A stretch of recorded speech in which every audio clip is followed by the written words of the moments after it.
Oui, je pense qu'on n'a pas eu la réussite jusqu'au bout. Je pense que c'est dommage de prendre un but contré. Maintenant, je pense qu'on a fait le match qu'on avait prévu de faire et je pense que les joueurs ont répondu à mes attentes en sachant qu'il fallait être assez costaud pour pas laisser de place dans le jeu à Paris. Et voilà, on a eu très très peu de possibilités sur le plan offensif, mais il y avait peut-être un petit peu mieux à faire. Bah, c'est la sérénité qu'ils ont dans le jeu, cette facilité qu'ils ont à nous faire déjouer, à arriver à trouver l'ouverture. Je pense que voilà, c'est une équipe qui est très forte en possession de balles et qui sont capables d'être patients également, de chercher le bon moment, la bonne ouverture et voilà, avec un potentiel énorme au niveau individualité. Donc voilà, ça peut venir à tout moment de partout et il fallait justement ne pas sombrer, être capable de bien travailler ensemble, retarder l'échéance le plus longtemps possible. Et on a quasiment fait ce qu'il fallait, je pense, face à de tels joueurs. Mais Paris est une grande équipe, c'est sûr. Je pense qu'il y a ce facteur un petit peu réussite qu'on a eu à certains moments par la barre ou le poteau, mais on a eu aussi des arrêts du gardien. Là, par contre, il fait partie du jeu, donc c'est un très bon gardien. Il a réussi à retarder l'échéance, donc c'est vrai que ça aurait pu être beaucoup plus lourd.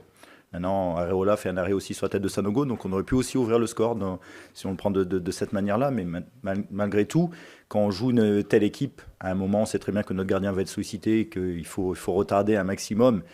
Voilà, malheureusement, on a pris un but contré à deux reprises, et c'est un petit peu dommage. Je pense que c'est de jouer plus juste et plus vite vers l'avant, comme on souhaitait le faire. Je pense qu'il y a des possibilités, notamment en première mi-temps. Là, on a réussi à bien l'exploiter avec le centre de Max Alain Gradel sur Sanogo. Et je pense qu'on aurait dû insister un petit peu plus de ce côté-là. Et sur le dernier quart d'heure également, on aurait dû voilà, être beaucoup plus performant au niveau technique pour pouvoir aller être beaucoup plus dangereux. Je pense qu'il y avait aussi des possibilités sur des contres en fin de match.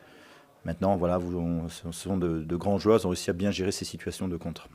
C'était l'objectif, d'insister beaucoup par les couloirs. Je crois que oui, ce côté-là en particulier, c'est un joueur qui joue beaucoup l'offensive et qui était un petit peu en difficulté sur cette première mi-temps. On souhaitait vraiment passer beaucoup plus et de cette manière sur le côté d'Alves. Maintenant, ils ont réussi à nous faire déjouer, à nous empêcher de jouer long et de renverser le jeu à plusieurs reprises. Ou alors un petit peu plus de justesse dans nos passes à un moment aurait fait qu'on aurait pu attaquer un peu plus son couloir et être beaucoup plus dangereux. C'est un coup d'arrêt puisqu'on n'a pas pris de points. Donc maintenant, on sait très bien qu'on joue le PSG. On sait qu'il n'y a pas beaucoup d'équipes qui ont été capables de résister. On pensait le faire.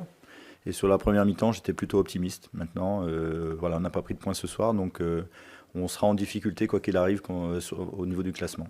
Mais il ne faut pas tout remettre en question. Je pense que les joueurs ont vraiment fait un gros match. Beaucoup de solidarité, de combativité. Et je pense qu'on face à de tels joueurs, on a démontré quand même pas mal de choses et on va pouvoir s'appuyer là-dessus pour ce qui vient juste derrière. C'est plutôt rassurant puisque depuis 3 matchs, on avait battu 3 dans d'autres conditions. On était capable également à Nice d'être assez solidaire et costaud, je dirais, au niveau défensif. Et je pense qu'on a réussi à résister quand même un certain moment contre le PSG. Donc ce sont des valeurs sur lesquelles il va falloir qu'on s'appuie sur le plan défensif. Maintenant, à nous de tout mettre en œuvre et de bien travailler pour améliorer l'efficacité offensive puisque ça nous a fait défaut quand même.